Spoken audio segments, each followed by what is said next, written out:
میرے بھائیوں، میرے ساتھیوں، اگر چاہتے ہو آپ کی آل اولاد نمازی بنے تو اپنے گھر والی عورتوں کو نمازی بناؤ۔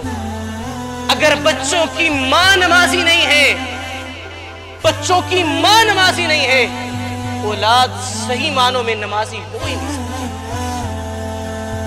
نماز کی پابندی نہیں کی جا رہی۔ ہاں، نمازیں پڑھی جاتی ہیں، شام کو پڑھ لی، اکٹھی پڑھ لی۔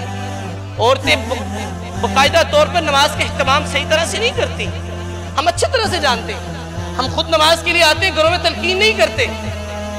اس چیز کو ضروری طور پر یاد رکھیں، اگر کوئی ماں نماز کا صحیح معنوں میں خیال نہیں رکھتی، اس کی اولاد صحیح معنوں میں نمازی ہو ہی نہیں سکتی۔ دو چیزیں جب عورت کے اندر موجود ہو، ایک، عورت نماز کی پابند ہو، نماز کی محافظ ہو، نمازوں کی حفاظت کرنے والی ہو، نمازوں کا خیال رکھنے والی ہو، اور ساتھ اللہ کا شکر کرنے والی ہو۔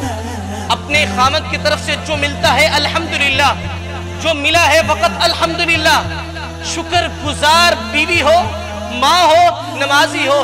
یہ دو چیزیں ہو جائیں، یہ عورت جنگل بیاباں میں بھی بیٹھ جائے، اللہ اس جگہ کو بھی برکتوں سے بھر دیتا ہے۔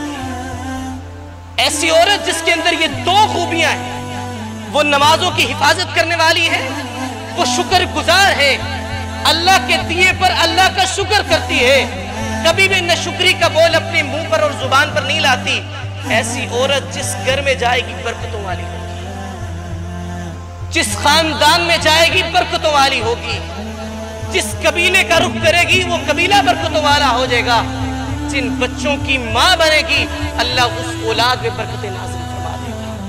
اسی لیے اپنی گھر والیوں کو نمازی بنائیں۔